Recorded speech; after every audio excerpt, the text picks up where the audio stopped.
Tapi Kidamen membiarkan mereka karena gara-gara Yusuf penjara menjadi sangat tenang dan nyaman seperti yang para penjaga inginkan, dan membiarkan para tahanan memiliki agama masing-masing. Setelah mereka beriman, Yusuf langsung menakwilkan mimpi Inarus dan Amophis. Tapi sebelum itu Yusuf mengatakan bahwa mereka harus menerima apapun arti mimpi yang akan dijelaskan olehnya. Arti mimpi Inarus adalah bahwa 3 hari lagi dia akan dikembalikan ke pekerjaan lamanya sebagai pemberi minuman Amunhotep. Sedangkan Amophis 3 hari lagi dia akan dihukum gantung.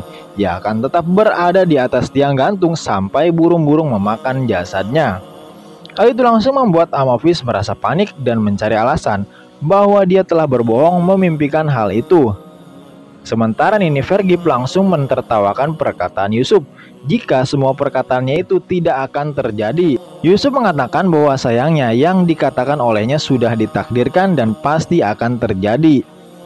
Setelah itu Amophis kembali berpikir bahwa takwil mimpi itu memang mirip seperti apa yang dimimpikan olehnya.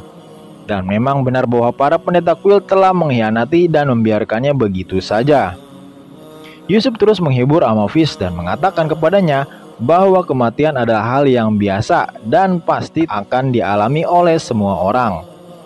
Hanya para nabi dan kekasih Allah lah yang menyambut kematian dengan gembira. Yusuf juga mengabarkan berita gembira kepada Amophis jika dosa selama dia hidup sudah dihapuskan dan dia akan bertemu Allah dalam keadaan yang suci. Yusuf malah khawatir kepada Inarus yang masih bisa berbuat dosa karena masih akan hidup di dunia. Sementara itu, Putifar akan segera mempertemukan Kimoni, Amophis, Inarus dengan Anikmaho untuk mengungkapkan semuanya di depan khalayak ramai. Lalu Amunhotep berencana akan mencabut semua kewenangan kuil serta menghukum berat Anikmaho dan Dewa Amun.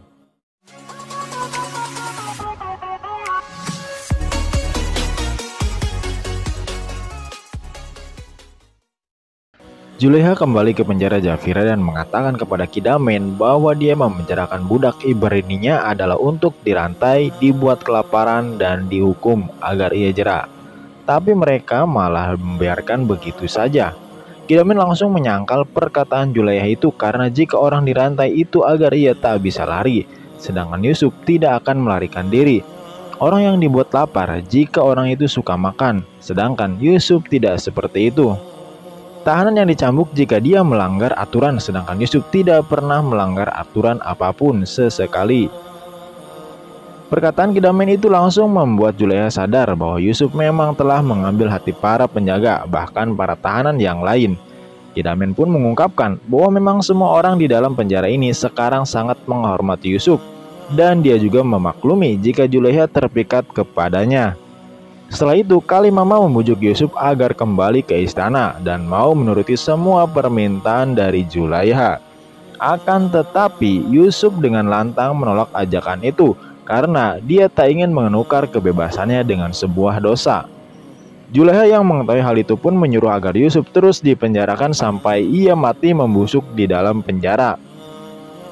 Sementara itu, dikarenakan orang kemarin bertemu dengan Yusuf menemui Yakub dan mengatakan bahwa dia bertemu dengan seorang pemuda yang sudah dipenjara, menanyakan kabar Yakub. Ketika Yakub menanyakan apakah nama pemuda itu Yusuf, orang itu menjawab bahwa pemuda itu tidak menyebutkan namanya dan hanya bertanya tentang Yakub saja. Dia juga berpesan agar Yakub mendoakan anak yang telah berpisah dari ayahnya.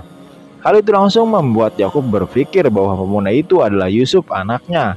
Namun, Benjamin mengira bahwa pemuda itu bukanlah Yusuf karena apa yang Yusuf lakukan di Mesir sampai ia dipenjara. Yakub pun berdoa agar Allah mengabulkan semua doa dari pemuda yang ada di tahanan itu dan segera membebaskannya dari sana. Anikmaho akhirnya mendapatkan surat undangan dari Amunhotep untuk menghadiri sebuah pertemuan di istana. Para pendeta berpikir bahwa acara itu adalah sebuah perangkap dan langsung mengusulkan agar membawa pasukan Amun untuk berjaga-jaga jika terjadi bahaya di sana. Namun Anikmaho mempunyai ide agar mereka mengundang beberapa pembesar kota untuk hadir di pertemuan itu agar Amunhotep tidak bisa menindak mereka di acara itu.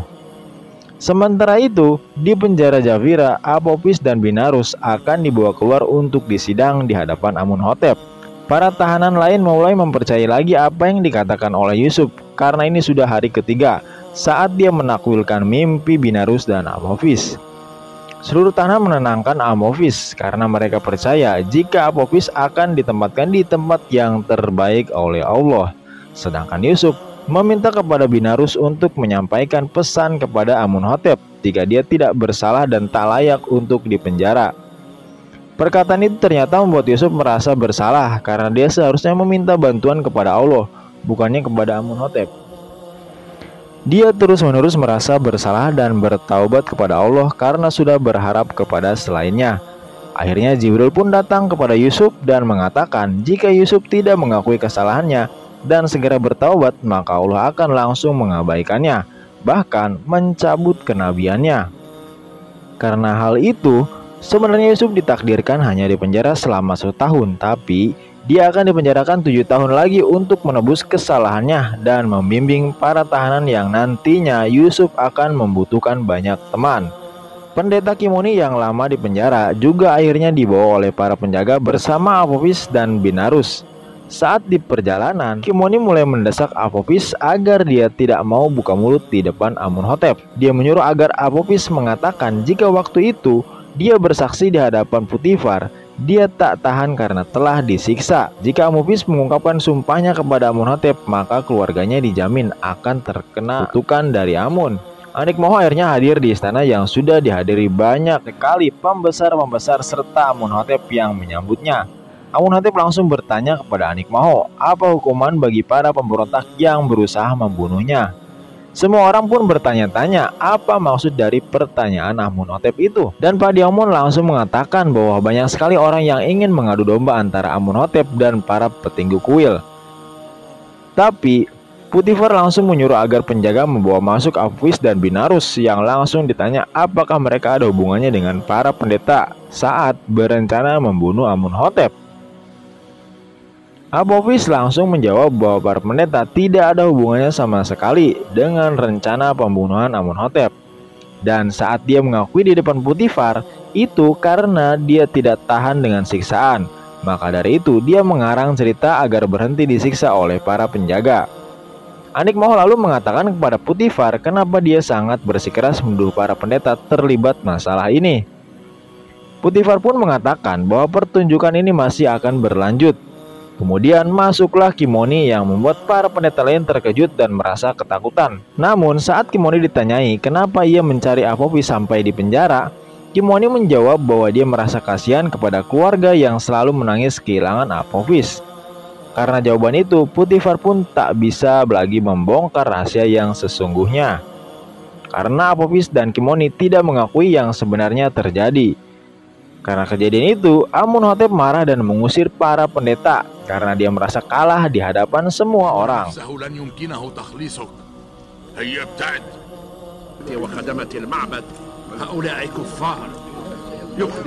Amunhotep muda lalu mengatakan kepada Apophis, jika Apophis mengakui semuanya, maka para pendeta lah yang akan dihukum dan Apophis akan terbebas dari hukuman. Tapi Apophis melakukan semua itu agar keluarganya bisa tetap aman. Seperti yang sudah dikatakan oleh Yusuf di penjara, Apophis akan dihukum gantung dan Binarus kembali menjadi penyuluh minuman bagi Amunhotep. Amunhotep juga memarahi Putifar karena kelalaiannya. Maka para pendeta terbebas dari hukuman dan tidak terbukti bersalah di hadapan halayak ramai.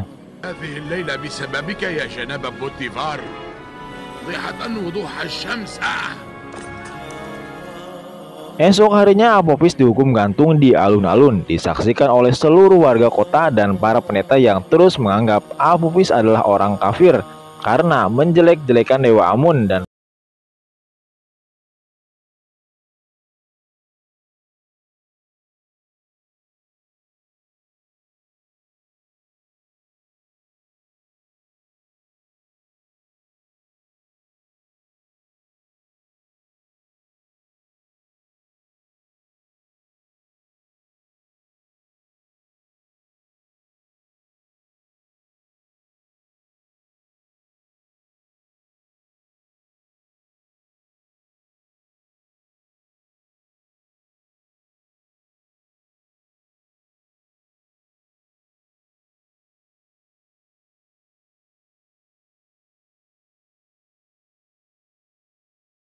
Yusuf telah terjadi.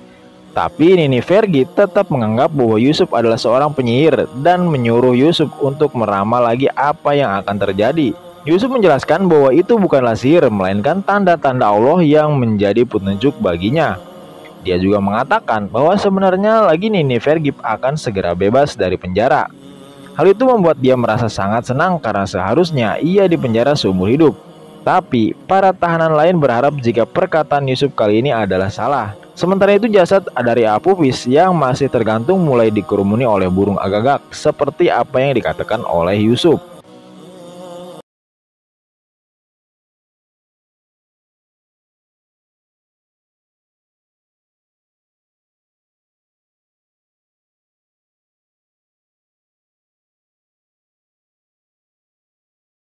Dibebaskan dari penjara karena para pendeta kuil Amun memintanya untuk alasan agar dia bisa menjadi lebih baik dan mengabdi untuk kuil Amun.